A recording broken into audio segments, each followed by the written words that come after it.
So basically I'd go up there and I would attempt to get this job. If I do get it, if I would, inform them, hey, I am at a job currently, and I would ask them to give me at least, 3 weeks or like hopefully a month of time to be like, all right, let me know, where I'm living. I can let them know, hey, I'm going to be, moving out in the next 30 days as part of the lease. That's reasonable. And then also be able to put in my 2 weeks notice for Aldi and be like, hey, I hate you guys. I have another job opportunity that's come up and everything else. And it's way better. Yeah. Which, if that's the case, then too, that means another room opens up, which means another person comes on in. Yeah. Yep. Yeah, that's the. So you're telling me it's guaranteed? And sort of thinking longer term, there's more than just one Toyota plant in the U.S. Yeah. So hopefully I'd be able to get in at this Toyota plant. Also, I've been told that this is now a really good time to do it because a bunch of people are retiring in the next year and a half. Oh, wow.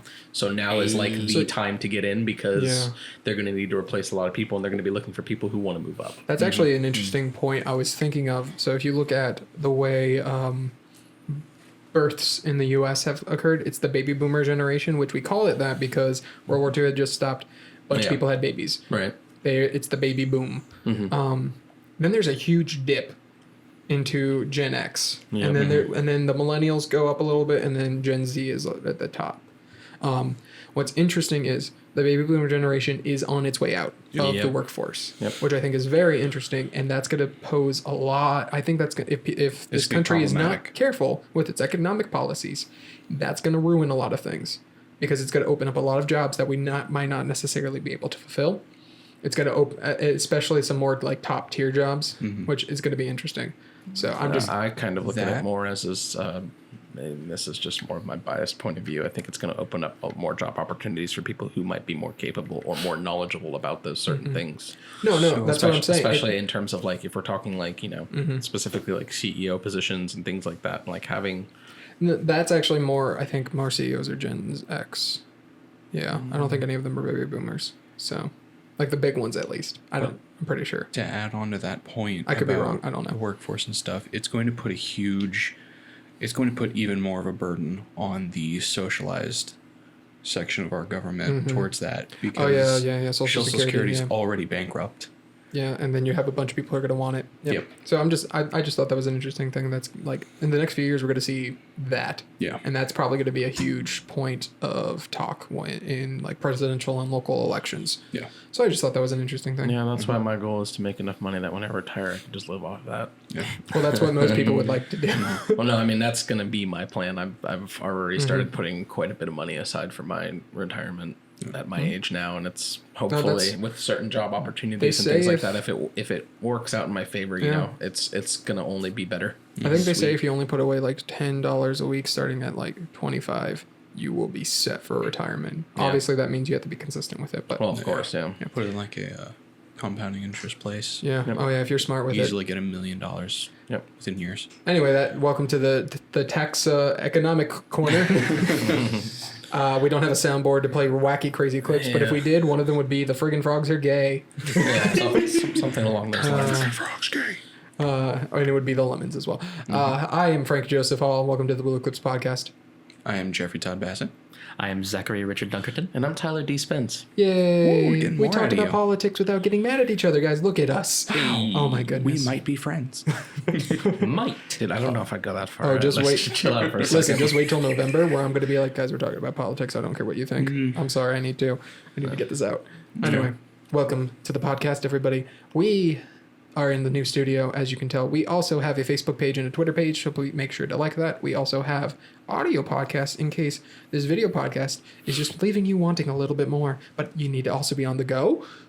We got it on Apple, we got it on Google, we got it on Spotify, so go check us out at Blue Eclipse Studios. Yeah. The Blue Eclipse podcast, to be specific.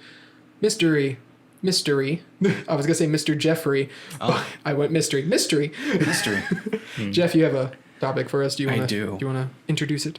I thought we could talk about the future of technology and what we hope for. I think that would be a pretty... Better mics. Oh, you mean just in general? We should get some new cameras. The lighting should be better. The whole 9 yards. Yeah. Really. The spotting issue with the lights. Well, yeah. Who wants to go first? I mean, I can go first since it's my topic. Yeah, go for it. So specifically, I'm going to dive into sort of augmented reality technology. Mm-hmm. So augmented as opposed to virtual. Sort of. So on the basis of, if y'all watch Marvel out there, the barf technology that Tony Stark has, and I don't know, spoilers for Far From Home. Yeah, I guess. Yeah. The Edith glasses. Yeah, the glasses. Stuff like that. Mm-hmm. I'm a Kickstarter backer of a similar product called Norm glasses. They don't look as cool as the Edith glasses, but it's sort of like the next step from Google Glass, where the lenses themselves are that little thing from Google Glass, and map stuff. You can be on the phone without even using your phone, like all that type of stuff. And I think that's really called a Bluetooth in your ear, Jeffrey. But you can see it now. That's the thing. No, I get you. But yeah, so I'm super excited. Obviously, like the glasses, and I'm super excited. They're shipping in January of next year, so I'll have some super cool glasses by January. Hopefully. But like, obviously, they're not going to be as advanced or as cool as like the technology from Marvel. I didn't think you'd be, in control of drone systems and things Probably like not. that. I can't just try to kill one of you guys. Yeah. But darn. But yeah, I'm super excited for that type of technology to get better. Mm-hmm. Yeah. I feel like it's gonna obviously be fake. Like it's gonna take, like, I would argue at least 100 years before we can get to a point where like we can put stuff in our world that is indistinguishable from reality. Like it's clearly computer generated, but like you can't tell it's not real. I don't think it's going to take 100 years. No, I'm talking like human faces, because the uncanny valley is a hard thing to get out of. I don't think it'll take 100 years. I'd say probably on the span of 6 years. I would disagree with that. I'd say 6 to 10. I would disagree with that. Tech has been exploding. It has. And it will continue to do that, because the thing is that that's where people are realizing that that's the next thing for us. Mm-hmm. You know what I mean? Like that's what's going to get us inhabiting other planets. That's what's going to get us. Especially like if we're talking about things we're personally excited for. I'm genuinely personally excited for medicine expanding and the idea that we'll be able to actually live longer lives. Because I've talked with a bunch of people about, sort of, where I stand on the idea of like, how I want to live my life and everything. And it's like, for some reason, to me, the idea of living to be 100 is something that just sounds incredible. Imagine being alive and around for the events that, happen here on Earth for a century. Like that's incredible, and just imagine the amount of experience in life, the stuff that would happen to you in your lifetime in that span of time is amazing. Yeah. So, medicine expanding, people living longer lives, I think is just generally good. The idea of inhabiting other planets, because unfortunately, if we don't do something now, Earth's not going to be the place to be much longer. But that's a whole different topic on that part. But that too, and then from the more casual stuff, VR in general is pretty cool. It's definitely going to get a lot cheaper once we get it more out there. Like the reason it's so expensive is because like only like a few people do it, like create it. But once like that technology starts taking off, especially when it becomes a little bit easier to mass produce, it'll be a lot cheaper. It'll become. It'll be a game station, like a game console. It'll come to the same sort of production needs as game consoles. As a person who has used VR, it is insane. Like so, at USF they have a VR, and I went back to visit some friends, and a friend of the show, Zach Savory, was like, "Bro, I can do something cool for us." I'm like, "Okay," and then he like booked us for the VR, and I'm like, "Okay," and then we go in and we just played super hot. Yeah. Nice. And it was like, this is amazing. Yeah. The thing is, the only concern is like, what's nice is the VR goggles will tell you, but like you can't be in it too long, which is fair. That's like you're literally like doing like pretty bad stuff. And honestly, I wouldn't be surprised if that technology expands enough and it's getting used enough. I imagine that humans would obviously an extreme amount of time, but would actually sort of adapt to that sort of thing. we will have bigger eyes. Yeah. We would become the Alita Battle Angels of the world. We are anime No. characters. Yeah, exactly. Yeah. I mean, what? That's not what you guys are hoping for entirely? No, actually, no, not really. No. Listen, man, Japan's already done a lot for America. Oh, yeah. But like VR stuff, like it's like even like the PlayStation VR for PS4, I've tried it. My cousin has that stuff, and he had the VR Help Wanted Friday the Five Nights at Freddy's. So Friday the 13th.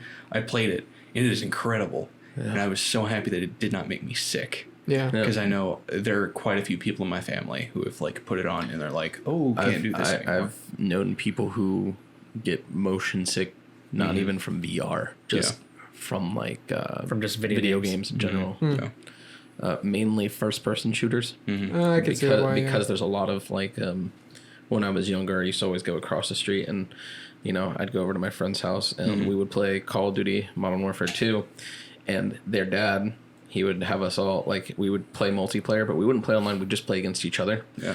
And his dad got like a real kick out of me kicking both of his sons' asses in Modern Warfare. And so but he couldn't watch it for too long because he would get motion sick, and he was like, all right, Yeah. I'm good. You guys can do whatever you want. I just wanted to see you beat the crap out of these kids with a riot shield in Modern Warfare 2. I think I remember one point he even commented, he's like, God, I could give this kid a piece of licorice and he would probably beat both of you. I don't understand. A piece of licorice? Yeah, something like really like talking about like in game, like I could just I could just give him a piece of licorice. I was really confused. I was like, you give him licorice in the real world? It's No. bad? In the game, no. Okay, that makes a little more sense. You just slap him across the face with a Twizzler. Yeah, right. No. Thanks. Wonderful. Zach, you have any future technology? I'm not really sure, actually. I mean, technology is advancing very quickly nowadays to the point where it's like stealth technology that you see now, where they project the image behind you in front of you now. Yeah. Like essentially like the cloak of invisibility from Harry What Potter is in it? real life. Mission Impossible Boost Protocol does a little bit of technology like that. I think so, yeah. Where it's like it's a giant screen in a hallway, but it basically looks like they're not there, and I'm like, Yeah. okay, I feel like that could be genuinely practical effects. I don't know how they're doing that. Yeah, like some really weird sci-fi stuff. I think it was something I was looking at yesterday where it's a carbon fiber tank and it moves like 80 miles an hour. Ooh. Yeah. Just That's good. zoom. I was saying that's also a light tank. It is not heavy. Yeah. Yeah. That's, Ooh. yeah. I guess something I could be looking forward to. I don't think about tech too often, but something that'd be cool would be like androids. Like Detroit Become Human. I was gonna bring that up Minus the artificial intelligence. Well, no, I was gonna bring that up next, and I was gonna be like, well, that idea of well, no, actually, I disagree. I think the idea of artificial intelligence and creating something like that is actually really incredible, and like because I've watched all kinds of videos about like what Google is doing with like their AIs and stuff, and like I think it was actually specifically a Matt Kolba video he did on algorithms, and he talks about how where there's a it's guy making an appointment, but it's the AI. Yeah, but the more important part of that was when he basically he was talking about how they had a AI basically scrub through like almost billions of hours of YouTube content, and they asked it to just generate the image of a cat. And it's a cat, but it's not like how you or I would picture a cat when you think of a cat. You know what I mean? It's literally the spliced together images of everything it's ever seen to generate a cat. Wow. And it's like the idea that thing could even manage to do that, pull it almost like you're pulling from memories to sort of piece something together like that is absolutely insane. And it's actually one of the main reasons why Google bought out YouTube was for things like that, and for like the voice programming that they're doing of being able to have AIs do that, because the idea that an AI watching thousands upon millions of hours of humans talking will be better at talking like humans than any linguist could ever teach it. So like because there's a difference between like correct grammar and how we naturally talk. Yeah. Like the cadence and just natural Slang. Slang, and then but, also but just more like, importantly in that one it was like I'd like to make an appointment. Okay, yeah, for what time? This time. And the fact is, like, he was looking at another guy's video, but he was like, "Oh, they added in that and he's like, "Actually, no, they didn't. That was generated by the AI." Yeah, the AI The came AI up with came that up on with its that. own, and Yeah. the pause as well, and everything. Mm-hmm. And it was Wow. like, Yeah. and it's that idea of like it's literally just scrubbed through so much human language. Like, Now, of just course, listening to it. it can't stand well in like face-to-face interaction. You can tell it's a robot, but Yeah. over the phone, because there's like some like yeah. distortion, it can tell fairly quickly.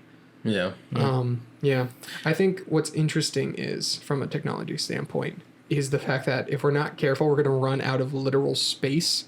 So, a relevant topic for Jeff and I, or you might not know it, but like I've overheard it. So our church has to get new microphones, new wireless mics, because Verizon has bought basically the frequencies. So like a section of air, basically. They have bought certain frequencies, and our mics are on those frequencies. Yeah. And we cannot use them after a certain point because Verizon has bought those, and they need to use it to basically expand and make more phones and all that stuff.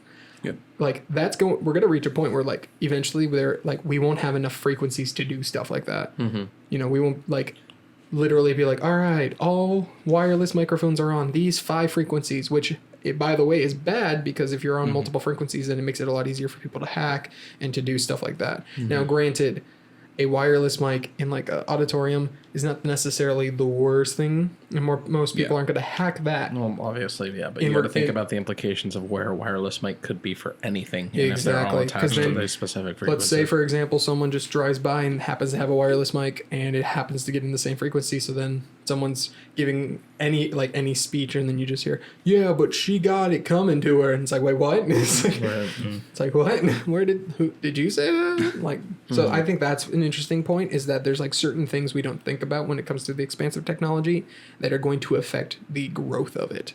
So stuff like that is very interesting. That could also just be solved by like companies making deals between each other and being like, okay, we'll give you this much of our frequency so you can do this, blah, blah, blah, blah. But like, I think that's an interesting point as well.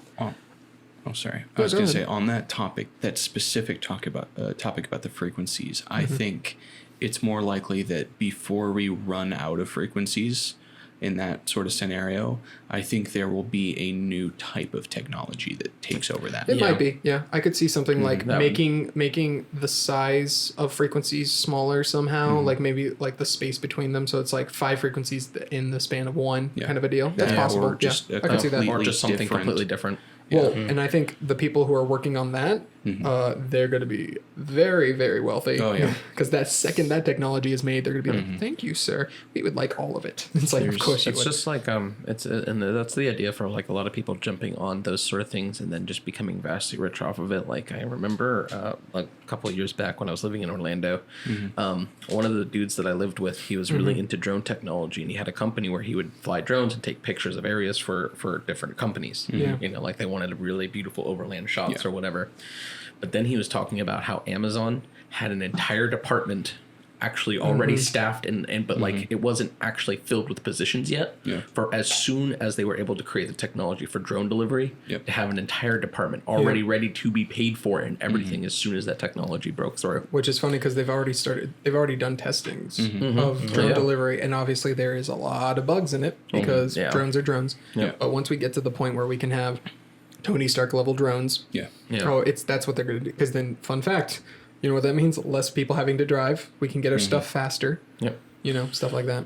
And I mean, also less people driving is also So- like a thing to think about. You know, But It's that's like, thank you, Tyler, for segueing into my thing. I was appreciate it going you. to be about automated cars? So, I don't think about future technology too much. I'm in the same realm of Zach, where I'm like, it's not like I'm content. And then like as stuff keeps coming out, I'm like, that's cool.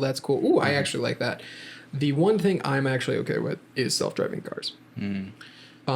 Obviously, we're never going to get to flying cars because that's dangerous.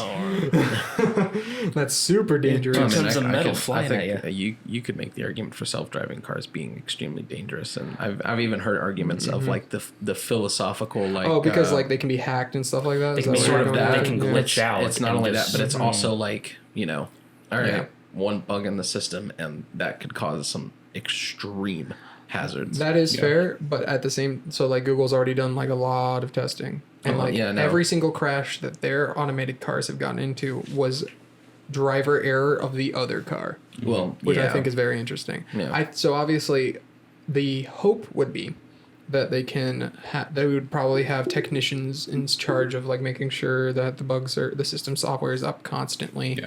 More than likely, I'm assuming what they would do is have like tower signals. Mm-hmm. So it'd be like you're in this grid and now you switch over to this tower, so that way if there's a bug in one tower, it doesn't affect everywhere else. Yeah, and but also the biggest thing for in terms if we're talking just only car on car accidents.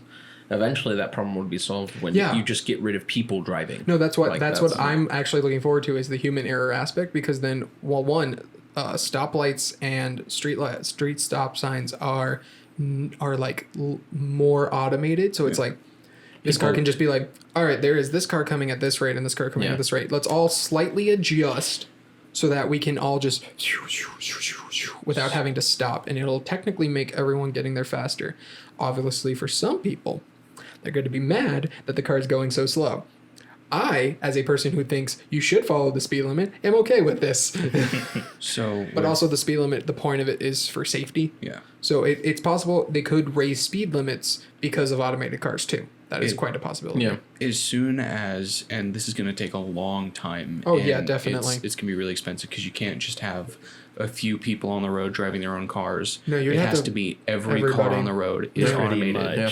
The speed limits will almost skyrocket. It's going to be like every car is going 200 miles an hour, especially because they can calculate the route to a perfect. And not only that, percent. but also the thing is, I imagine by that time, the interior designs of those cars will be able to handle those speeds to where when humans are in them, they're not going to feel like I've already sat in cars where I don't feel like I'm going 100. You know what I mean? And then what's interesting is the only time you would probably stop is for a pedestrian walking. And then who knows? Maybe they'd probably just make like overhang walkways. Yeah, they would definitely. That's probably the evolution of that. There would be zero so it'd be like, stopping unless you're turning. Yeah. I'm not sure if we'll ever get to that point because a lot of people love driving. Oh, I understand that. See, I think the thing is though, is that it would be very much, it's going to be the shift of like a generational thing. It'll be, what'll happen is... Back in my day, we had to walk to the grocery store. But like a little more extreme than that, where it'll be like, all right, these kids are being raised, like basically by the time they would get their driver's license. Yeah. I was saying you'd probably make it more, instead of a license to drive, it'd be an ID.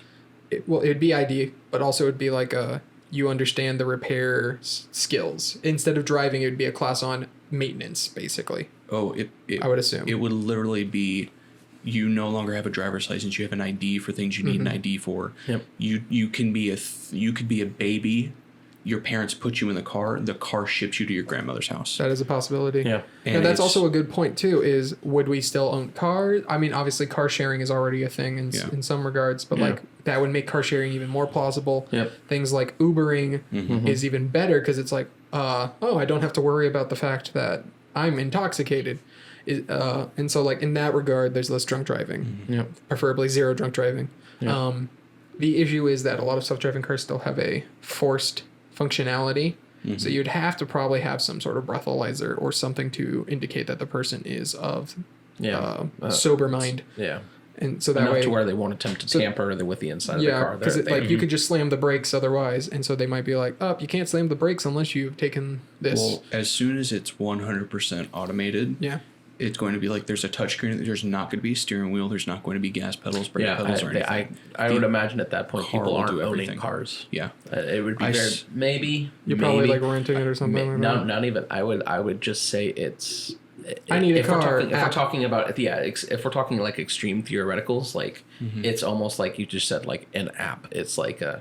It's like a. Are you using the GMC app or are you using Chrysler? I'm on Toyota. It's probably like, you'd be paying for a subscription to use people's cars. It would be like Uber, except the cars are automated, and that's just how you get places. Which would be an interesting thing because then garages would, in some regard, would be useless. Obviously, people still use garage to store stuff. Yeah. Don't look in my garage. Mom, you'll pick up it at some point, right? Thank you, please. There's a literal bed in there. Yeah. But yeah, like that's what's interesting too is like you got to look at that perspective is like all these things that we've made from an infrastructure standpoint are then going to be obsolete. Parking garages, I guess you could argue cars would go there automatically if they're not in use. Cars still need Yeah. a space to True. be. But then like that would become a thing. So like you don't pay for parking anymore technically. So like No. that saves you money, but more than likely what would happen is Toyota would have its self-driving cars. If you want to use a Toyota car, you have to have a subscription to Toyota. Most likely. Yeah. That's probably how it would go. And who knows Yeah. who knows if that would save you money or not. They'd probably if they were smart, tier system where it's like you get to a certain tier, you can have a certain car. That I'd also the other my thing suggestion. to take in mind with that is I also think that we would reach. I do genuinely think eventually we'll reach a point on Earth if we don't destroy the Earth before that point that every city and every place will be somewhat like a New York City where everywhere you would need to go is like in walking distance. I think the someone did the research and it's like if every place was as tight as New York was, like people to city, like how much space there was per person, like living there, we would be able to fit the entire world in basically Texas, Yeah. which is interesting. But yeah, obviously the that's what's going to happen is as we keep expanding because we're at 8 billion people now. I wouldn't be surprised if we reach 9 billion in less than 5 years. Yeah. Like eventually we have to what do we don't expand outward because we need farming lands, we need pastures for livestock and stuff need like trees. that. We need trees, we need water, we need all that stuff. So we build up. That's going to be the natural progression is building up. Yeah. Well, Yeah. so eventually, and I know this is a jump. From And then what we we're get talking Bioshock about, Infinite. But I don't know if either of you three, let alone anyone who's watching, has read or listened to a short book by Isaac Asimov called The Last Question. My second favorite book. It's a little blasphemous at the end, It's fine. but it's Well, I mean, it's not. yeah. But go ahead. I mean, I'll read it. Humans have audible. Humans have made this computer called a multivac. And it's this super computer, and it solves all of the humans' problems. And eventually, it's like What's Dyson the meaning sphere. of life? 42. So it's like eventually Dyson sphere, and we can beam power from space stations, and we're harnessing power of the sun. And a little bit of a spoiler, eventually throughout the entire book, the question is asked to this supercomputer that keeps evolving itself: can entropy be reversed? Which, if you don't know, entropy is the breaking down, running down of the universe. Yep. Eventually, all the stars will run out, Yep. and yada yada yada. Eventually, it gets to the point where like humans themselves, it's kind of like the Matrix, where like their bodies are just kind of there, Yeah. and their consciousness is like in a computer. I'm I not a think fan of that. I'm not gonna lie. I I'm think not. we'll get to that pretty quickly in a virtual reality like setting, so like kind of Ready Player One-ish, but not to like the Matrix where like, oh yeah, we're forced to be stationary. Hopefully. So Jeff, me and you need to have a very long talk because this kind of stuff really interests me, especially because I started looking into a lot more of it after playing a game called Soma, Oh yeah, which that's a good literally talks about how an asteroid essentially took out the entire population on the surface. Yeah. And the only people that survived were the people in this underwater base known as Pathos. Yep. And all throughout the game, it poses this idea of like, all right, what is human, right? Like what makes, a consciousness, like, like for example, because they're literally imprinting the entire consciousness. And like, for example, spoilers for the game, there is a point where you need to, it's posed as a problem, not like a game mechanic, where you need a password to get into this place.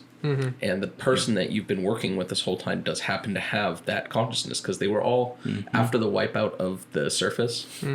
She was trying to finish this thing called the Ark, where they would upload their consciousnesses to that thing and then just launch it into space, and it would work off of solar power, and it would be But then are you alive? That's the whole point of the game. So it talks like about, sure, your consciousness is there, but is it a copy of your consciousness? In which case, no, the game very distinctly, and there are situations which I won't spoil completely, but it makes it very clear it is copy and paste, not cut and paste. Yeah. So when you when you're conscious, duplicate. Yes. So then I would argue personally from my philosophical Zach. Sorry. Now it's you.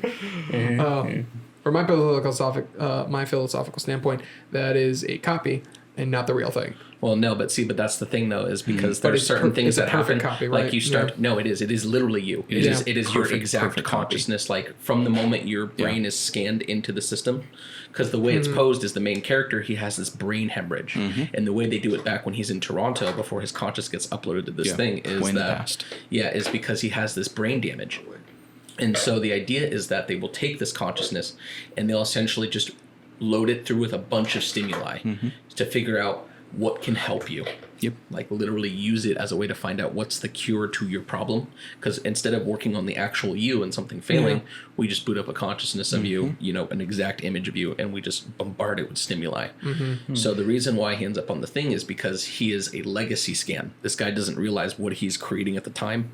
Like he's just looking at it as a way to help people. Yeah. But eventually, it gets utilized in this way.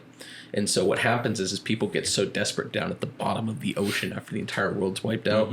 You have these situations where it's like, all right, she's trying the other character, Catherine, is trying to like get these consciousnesses into the Ark because she looks at it as a victory of some sorts. It's, there's no way we're going to be able to come back from the entire destruction of the surface. It's like, this is the best way humans can continue. I see what you're saying. Yeah. And so what happens is that people have a really hard time grasping the idea of copy and paste. Yep. So a lot of people, what ends up happening is they think, well, if I die shortly after the consciousness is copied, then I'm that, right? Yep. And so you get a lot of situations where like you will hear audio logs in the game of it being like, Catherine's like freaking out, and like one of the guards comes in and he's like, what happened? And he's like, oh, he just killed himself like in the seat of the chair after he had his consciousness uploaded with like some kind of tool. Well, no, because he's thought, well, if I die immediately after, then it is like I'm copied out, like it's cut and paste, because the first version of me is not existing anymore. It's just that consciousness. Yeah.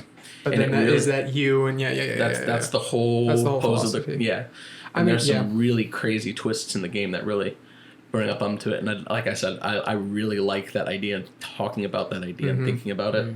So like, me and you should sit down and talk about that sometime. There's one like super heavy point in the game, and it's just like, ooh, just thinking about it when it's like, oh, you're also like, we're the same thing. You have to stay here and be doomed, and I'm gonna continue. Yep. Yeah, I feel like we are not meant. Obviously, entropy is a thing. We are not meant to live past a certain time. Or like you can look at like Alzheimer's is a good example of that. Yeah. Like straight up, our brain decays over time. Even if our bodies are perfectly sourced, we will slowly go insane. Yep. I would argue even in a Matrix like situation where it's like everything's perfect. It's like no, you'd die eventually. You'd rot. Yeah, you would. Like, in some way, shape, or form, you are going to. So I mean, that's just my thing. Yeah. I think there's nothing wrong with the fact that we have an end. Obviously, that's because I believe in an afterlife, or in a sense of in life after this. Yeah. Right. But at the same time, even not, I would still be content with the fact that, like, it ends. Yeah, because I'm on the other side of that. I don't have that belief in an afterlife. Once I believe that I'm dead, I'm in the ground, and that only strengthens my resolve to want to live my life, because it's like, this is the one chance that I get, and I want to do something with that. So I mean, as a Christian, I still have the same mentality. Well, no, I know that, but I'm saying that's my point of view. No, I get that. Yeah. So anyway, turned into a philosophy a little bit, but no, it's still good. I'm down. Automatic cars, please. Yeah, dude, I could talk about this stuff for actual days. Automatic cars and stuff. Androids. I like driving too much. Androids that don't eventually try to take over the whole. No Terminator. No Terminators, please. Anyway, we have been the Blue Eclipse podcast. Sorry. Please make sure to check us out on all the podcasting apps of the three I listed. The links in the description as usual. Come back here every week. Subscribe, please. Thank you. And tell your friends as well. And email your grandma. Yeah.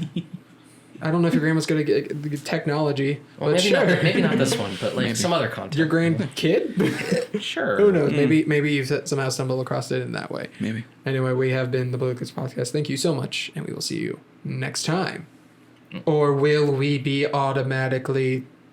I was trying to think of a way where it's like, No. I failed. This is the Matrix. Nothing is real. Bye. Oh